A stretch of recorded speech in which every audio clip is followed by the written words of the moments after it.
for today's video, ang pag-uusapan natin ay factoring general trinomials in the form of ax squared plus bx plus c. So, paano nga ba mag-factor ng general trinomials in the form of ax squared plus bx plus c? Halimbawa, meron tayong x squared plus 8x plus 15. So, kung mapapansin nyo, yung value ng a natin ay equal sa 1. So, ang ganitong trinomial, ito yung pinakamadali na i-factor. So, paano nga ba ito ipa-factor? So, una, itinan nyo muna yung value ni c, which is, ayan, 15. And then, mag-iisip tayo ng factor ng 15 na kapag inad natin, ayun yung numerical coefficient ng middle term natin, which is equal to 8. So, ano nga ba yung factor ng 15 na kapag inad natin ay equal sa 8? So, ano nga ba yung factor ng 15? So, meron tayong 15 times 1. Ano pa ba? 5 times 3. 3 times 5, yun lang din yun. And 1 times 15. So, alin dyan sa dalawa, ang pag pinag-add natin ay equal sa 8. So, tingnan natin to. 15 times 1 is indeed 15. Pero kapag in-add ba natin to, 8 ba? So, 15 plus 1 ay 16. So, hindi na to. Or, 15 times 3 is 8. So, ito nga ba yun? Ayan. Kung mapapansin nyo, pareha sila ng numerical coefficient. Ayan. So, ibig sabihin, ang factor ng 15 na kapag in-add natin is 8. So, ito yan. 5 and 3. Ang next step naman ay, alagyan lang natin ng x sa unahan. Ito, tsaka to. So, x plus positive 5. Then, x positive 3. So, ayun na po yung factor ng x squared plus 8x plus 15. So, i-check. Pwede natin yung i-check using Paul method. X plus 5 and x plus 3. So, x times x, x squared. X times 3, 3x. 5 times x, positive 5x. And 5 times 3 ay positive 15. Combining similar terms, x squared plus 8x plus 15. So, as you can see, parehas naman yun doon. So, yung nagtatanong, ano nga ba yung point method? So, nakalimutan ko sabihin. Yung point method stands for, F stands for F, first term. So, ito yon x times x, which is x squared. Then, O naman stands for outer term. Ito yon x tsaka 3. X times positive 3 ay positive 3x. I stands for inner term. 5 times x, positive 5x. And L stands for last term, yung 5 and 3. 5 times 3 is positive 15. Then, combine ng yung similar terms, 3x plus 5x, which is 8x. Ayun na po yun. Yan. Another example.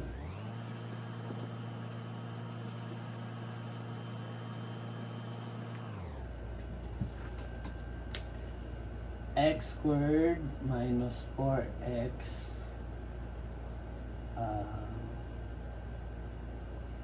minus 16.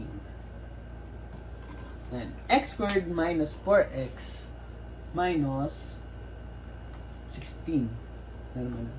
Gawin natin 8 times 2, 6.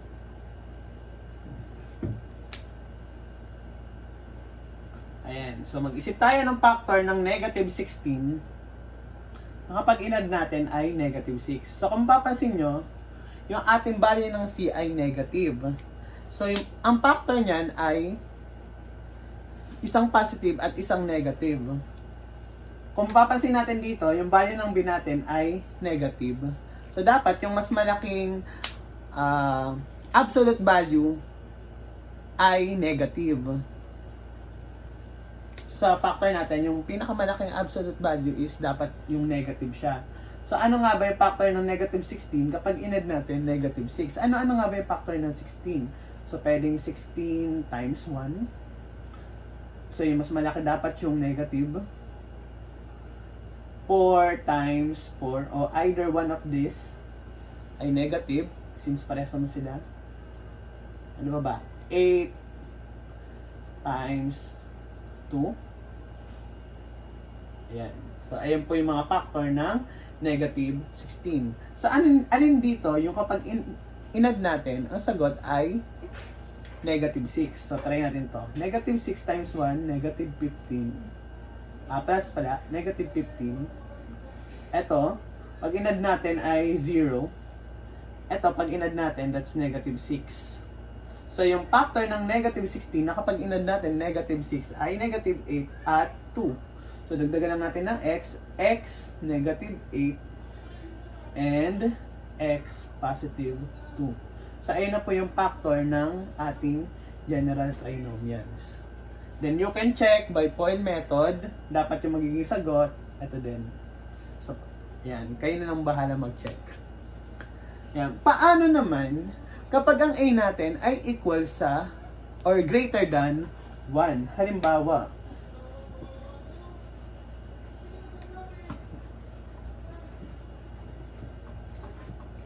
okay, 6x squared plus x minus 15. So, as you can see here, the value of a is greater than 1, which is 6 na. So, ang step natin to factor this is to multiply a and c. So, ano ba yung product ng a and c? That's 6 times negative 15, which is equal to negative 90. So, kung papansin nyo, ang product ng a and c is negative. So, mag-iisip tayo ng factor niyan na kung saan, pag inad natin is positive 1. So, dahil negative 90 siya, ang factor niyan ay magkaiba ulit ng sign. So, isang negative at isang positive. At yung mas mataas na absolute value dapat ay positive, since ang sum niya ay magiging positive 1. So, ano nga ba yung factor ng negative 90 na kapag inad natin is positive 1? So, that is 10 and negative 9. So, 10 times negative 9 ay negative 90. Kapag inad natin, positive 1. Ayan. So, ang next step naman natin is to make this factor as the sum, and gagawin natin siyang middle term. Express natin siya as sum, so siya na yung magiging middle term. So, paano ba yon? So, magiging 6x squared. Diba, ito yung plus x. So, papalitan natin tong plus x na to. Minus 15. Papalitan natin to nito. So, magiging 10x minus 9x. So, ayun yung x. Yan. Plus 10x minus 9x minus 15. Next naman is the groupings. So, group lang natin to. Yan.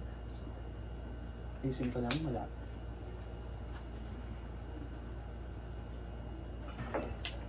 Again. So, ang next step natin is to express these factors as sum, and i-change natin siya sa middle term, which is x. So, paano ba yon? So, 6x squared, diba? Plus x minus 15.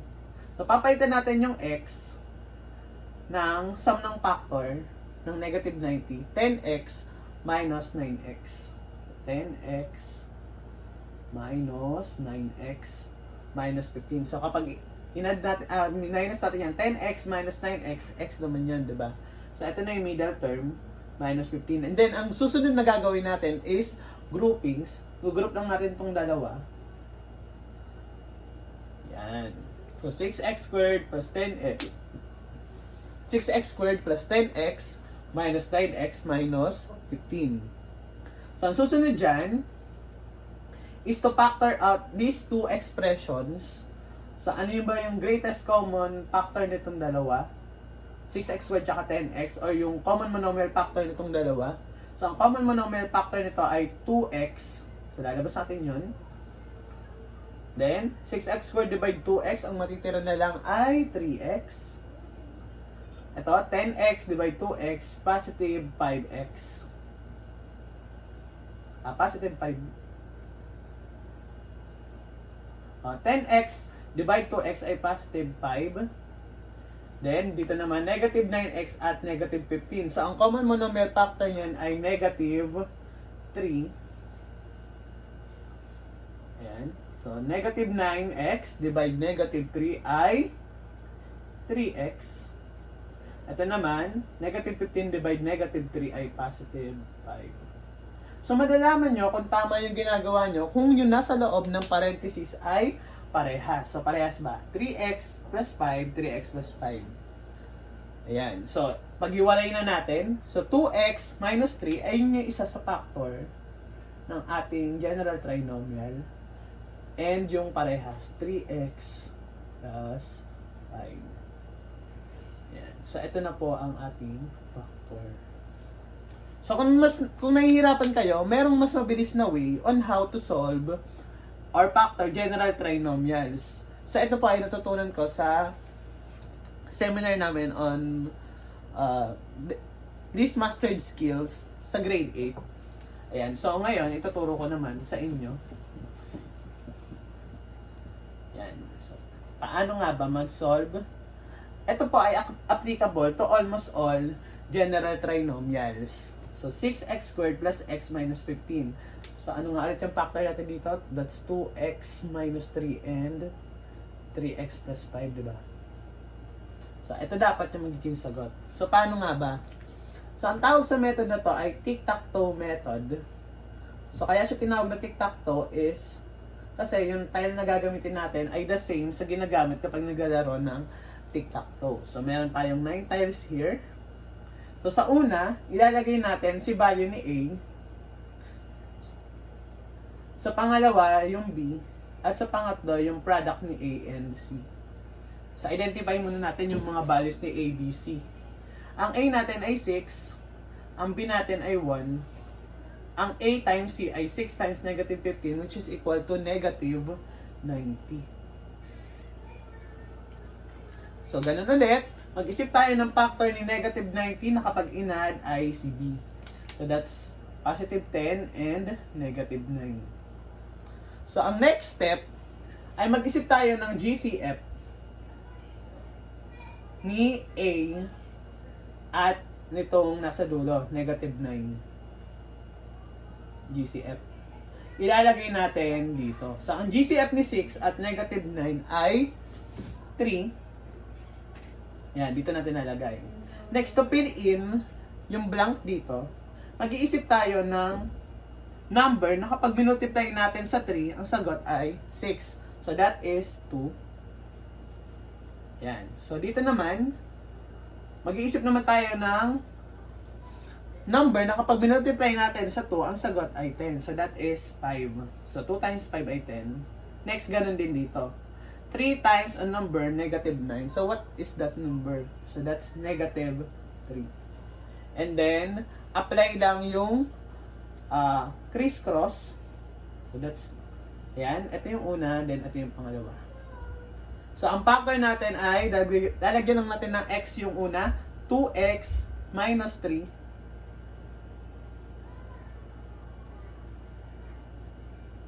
And then, 3x plus 5. Ayan, kung mapapansin nyo, parehas siya ng factor sa una natin ginawa. Ayan. So, ayan lamang po yung Tic-Tac-Toe method. So, applicable yan sa lahat naman. Okay, another example. Gamit ang Tic-Tac-Toe method. Yung x squared minus 6x minus 16. Ayan yung kanina, di ba? So, ang a natin ay 1. Ang b natin ay negative 6. At ang a times c ay 1 times negative 16. Negative 16 pa din. Ayan. So, factor ng negative 16 na kapag in-add, negative 6, that's negative 8 and positive 2 lang naman. And then, hanapin natin yung GCF ng 1 and 2. So, ang greatest common factor ng 1 and 2 ay 1. So, that's 1 times a number equals sa 1. So, anong number yon? So, that is 1. Then, dito din, 1 times negative, 1 times a number, dapat ang sagot negative 8. So, that's negative 8. Dito naman, positive 2. Ayan, crisscross. So, that's x plus 2 x minus 8. another. Halimbawa, x squared plus 6x plus 9. So that's 1, 6, and 1 times 9, 9. Factor ng 9 na kapag inad ay 6, that's 3 and 3. Greatest common factor ng 1 and 3, that is 1. 1 times a number equals sa 1, so that is 1 get. 1 times a number equals 3, so that is equal to 3. Then 1 times a number equals to 3, 3 then. That is x, positive 3, x, positive 3. Ayan. Ayan. So, kung nahirapan, replay lang yung video. Ayan. Magbibigay naman ako ng example for you to answer. And then, yung answer ay may kita nyo na lang sa description box below. Or sa comment box. Ayan. So, example number 1. Ayan. X squared plus 5x minus 40. Number 2, 2x squared minus x minus 50. Okay, so that's all. Thank you for watching. Again, this is Sir Vincent. Please subscribe to my YouTube channel. Whee!